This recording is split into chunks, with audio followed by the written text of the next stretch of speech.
Sakobi, thank you for bringing the fire this morning. Thank you, Sakobi Wilson. And Parisa, thank you for the warm introduction. Definitely curious about when the dance party's happening tonight. Let me know who's the DJ. It ain't EJ without a DJ, right? You forgot something though in my bio, which is I am a proud dues-paying member of Empower DC. And I'm just really honored to be here, hosted by Empower, which I think is a critical institution for our city. They have been at it for 20 years. That's what the dance party she was referring to, it was a 20-year celebration.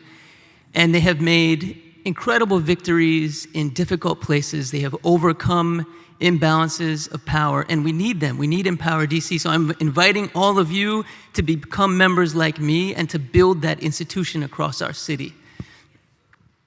I'm also this is my hometown, so I'm just happy to be here among some beautiful Washingtonians, yeah. Sakobi talked about money, and he talked about science. I want to talk about law. If we are going to stop poisoning communities, and if we are going to build a sustainable, regenerative economy, then we need laws to work for people. We need that.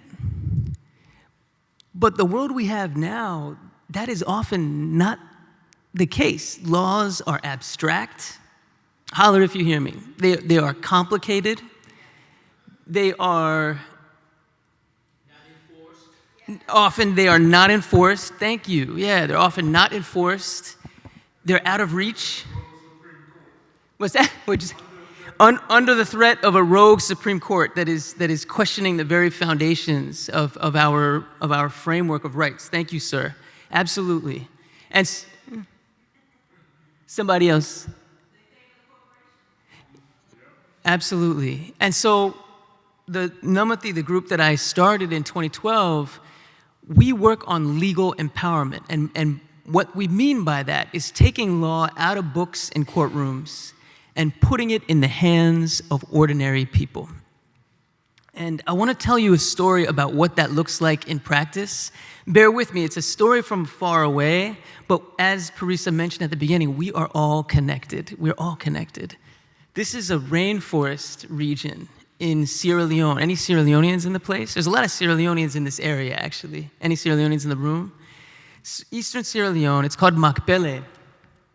And in 2015, a European oil palm company secured a lease agreement for 75,000 acres of rainforest for 50 years for $2 an acre per year without the consent of the 20,000 people who live in that place. The person who put his thumbprint on the agreement, thumbprint because he doesn't know how to read. He's not from this place. He was appointed by the government.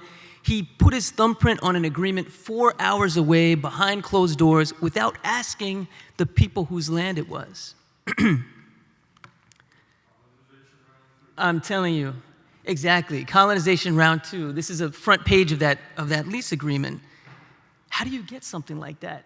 This is Mrs. Binta Jallo on the right here. And she's born and raised in Mapele. Anybody remember, Sierra Leone had a terrible civil war for 11 years. And during that war, Mrs. Jallo had fled to Guinea on foot. She had fled on foot to the country just to the north of Sierra Leone. When she found out about this, she was like, I don't want to become a refugee again. I don't want to lose my home. And Mrs. Jallo, she doesn't know how to read either. She's from a traditional Muslim family, and her parents never sent her to school. But Mrs. Jallo knows how to fight. And what she did is she got organized, like Empower DC. She got organized. She organized a residents association. They started to try to make sense of what had happened. And they reached out to a pair of community paralegals. one on the left, the one on the bottom is named Tommy, and the one on the top is Bendu Koroma. Community paralegals are organizers who are rooted in their communities and who have knowledge of rules and systems. And they can be a bridge. They can demystify the rules.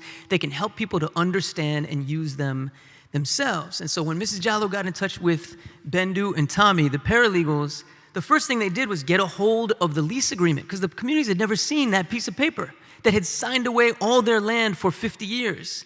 They got a hold of the agreement. It was in English. I don't have my glasses on. 5 minutes. It was in English.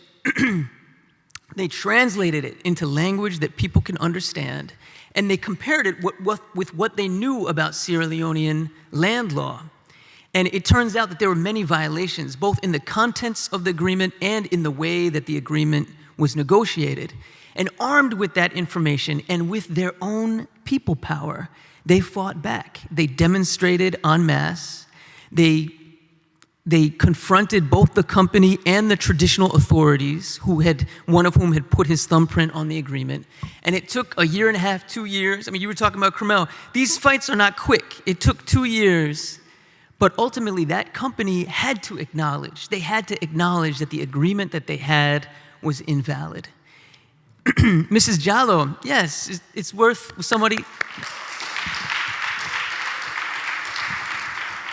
Land grabs like this happen all the time, but reversals of them are rare, and so it's worth celebrating when we're able to do that. And when Mrs. Jallo found out that they had won, she was like, we have learned our rights. Nobody can bend my hand. Nobody can take my land. And every single struggle like that, whether it's here in DC or in Maryland or Delaware or Virginia or Sierra Leone or India or anywhere else, every struggle like that is vital. It's life or death for the people involved. And we can't stop at those individual struggles. We need to push even further to remake the rules and systems that make injustice possible. And Mrs. Jallo ended up coming together with communities from across Sierra Leone who had all taken on their own conflicts and struggles in their own places. They compared notes about how the system was working in practice, and they conceived of what a better system might look like. And we ended up helping them write a new law, a new land law, which without communities from all across the country would have never gotten passed. It got passed in 2022. It's called the Customary Land Rights Act. It's one of the most progressive laws on land, environment, and climate in the world. And you wouldn't get it without 10 years of communities struggling in their own places to take on environmental injustice. Among other things, that new law, it grants every community across the country the right to free, prior, informed consent over anything that happens on their territory. Has anyone heard that standard before? Free, prior, informed consent. It grows out of the indigenous peoples movement. We don't enjoy that right here in the United States. We don't have that in the United States. But if these people in one of the poorest countries on the planet, if they can do that there, then we can do it here. One of the reasons Mrs. Jallo wanted to say no to the plantation is she wanted to say yes to a rainforest park that operates on their land, which the plantation would have encroached upon.